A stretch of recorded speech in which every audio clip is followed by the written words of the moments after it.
रउआ लागता न ठीक हो ई न जन हमार पूरा गइल बाटे ठीक हो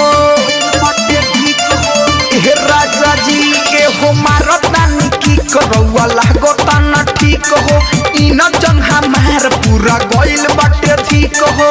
होई ना अब घोड़ दवल पिया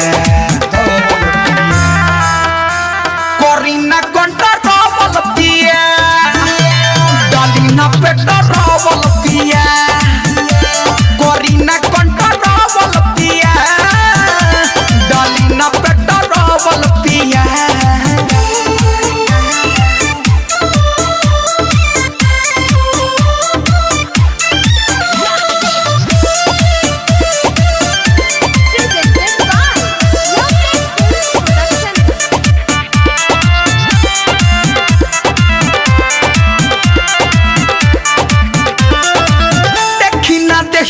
से छूटत सितरी बसन जोग रोग हो जाई भीतरी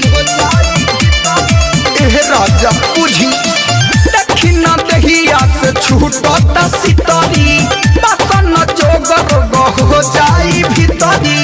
हो गइल फ्यूज दुनु बवल पिया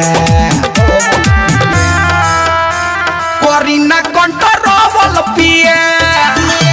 डालीना पेटा रवल पिया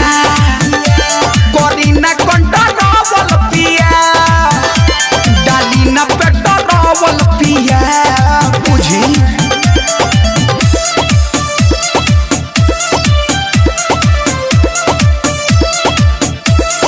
music by Gaurav Roshan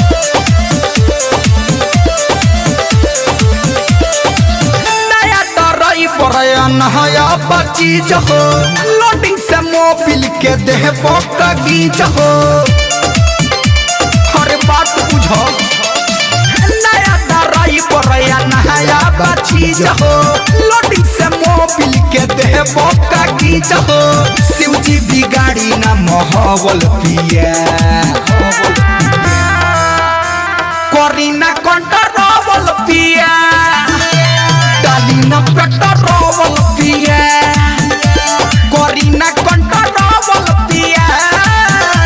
डालीना PETA रवल पिया ए हो मारता न की रउआ लागता न ठीक हो ई न जन हमार पूरा गइल बाटे ठीक हो होई ना अब घोड़ दवल पिया करीना कंटा रवल पिया डालीना पेटा रवल पिया